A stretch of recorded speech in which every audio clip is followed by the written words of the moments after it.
தமிழ்நாட்டில் பிப்ரவரி 23ஆம் தேதி வாக்காளர் இறுதி பட்டியல் வெளியிடப்படுகிறது. தமிழ்நாட்டில் இந்த ஆண்டு சட்டப்பேரவை தேர்தல் நடைபெற இருக்கிறது. அதற்குரிய வாக்காளர் இறுதி பட்டியலானது 23ஆம் தேதி வெளியிடப்படுகிறது. SIR வாக்காளர் பட்டியல் திருத்த பணிகள் முடிவு பெற்று அதனுடைய பட்டியல் வெளியிடப்பட்டது. அதில் பெயர் விடுபட்டவர்கள் தற்பொழுது மீண்டும் விண்ணப்பித்தனர். மேலும் புதிதாக விண்ணப்பித்தவரையும் சேர்த்து இறுதி வாக்காளர் பட்டியல் 23ஆம் தேதி வெளியிடுகிறது தமிழ்நாடு தேர்தல் ஆணையம்.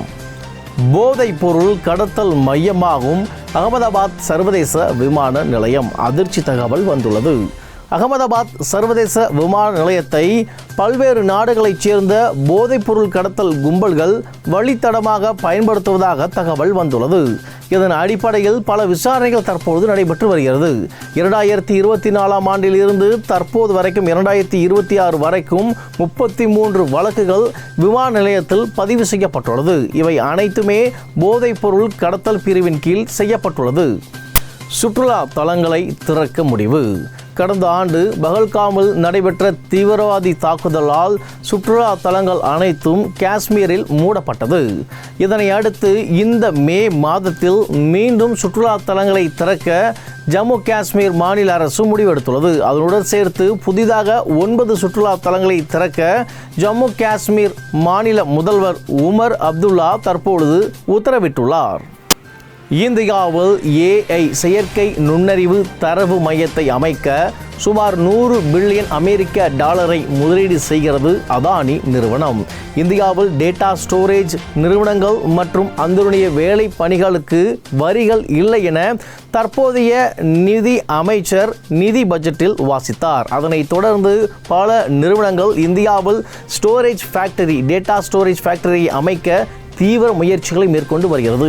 அதானி நிறுவனம் சுமார் $100 பில்லியன் AI தரவு மையத்தை அமைக்க முதலீடு செய்கிறது. 2035ஆம் ஆண்டுக்குள் எரிசக்தி மூலமாக இயங்கக்கூடிய AI தரவு மையத்தை அமைக்க உள்ளதாக தெரிவித்துள்ளனர். விளையாட்டுச் செய்திகள். இந்தியா மற்றும் இலங்கையில் நடைபெற்று கொண்டிருக்கும் T20 உலகக்கோப்பை ஆண்கள் கிரிக்கெட் தொடர் தற்பொழுது சூப்பர் 8 சுற்றுக்குள் வந்துள்ளது.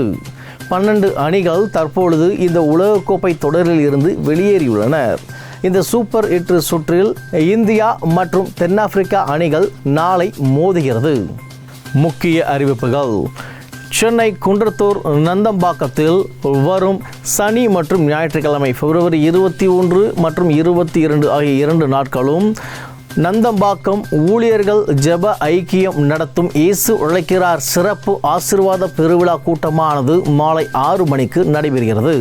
டாக்டர் பால் தினகரன் மற்றும் குடும்பத்தினர் இந்த கூட்டத்தில் பங்கேற்று தேவ செய்தி மற்றும் ஜெபத்தை ஏறெடுக்கின்றனர். மறவாமல் தேவ ஆசீர்வாதத்தை இந்த கூட்டத்தில் பங்கேற்று பெற்றுக்கொள்ளுங்கள்.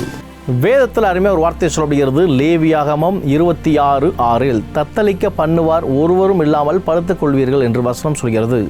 தேவன் நம்மை உயர்த்தி நம்மை ஆசீர்வதிக்க வல்லவராய் இருக்கிறார். நம்முடைய பலவீனத்தையும் பாவத்தையும் அனைத்து விதமான காரியத்தினுடைய பாவத்தில் இறக்கி வைப்போம். இணைந்து உலக நாட்டு மக்களுக்காக நாம் செபிப்போம். அன்பின் பரலோக பிதாவையும் நன்றியோடு துதிக்கிறோம், ஸ்தோத்திரிக்கிறோம் தகப்பனே. எங்களோடு இணைந்து செபித்துக் கொண்டிருக்கும் ஒவ்வொரு ஃபேமிலி சேனல் நேர்களுக்காக ஸ்தோத்திரமப்பா. தங்களுக்காக தங்கள் குடும்பங்களுக்காக தெரிந்த தெரியாத மக்களுக்காக செபிக்கலாம். மக்களின் கண்ணீரை துடைங்க, கட்டுகளை உடைங்க தகப்பனே.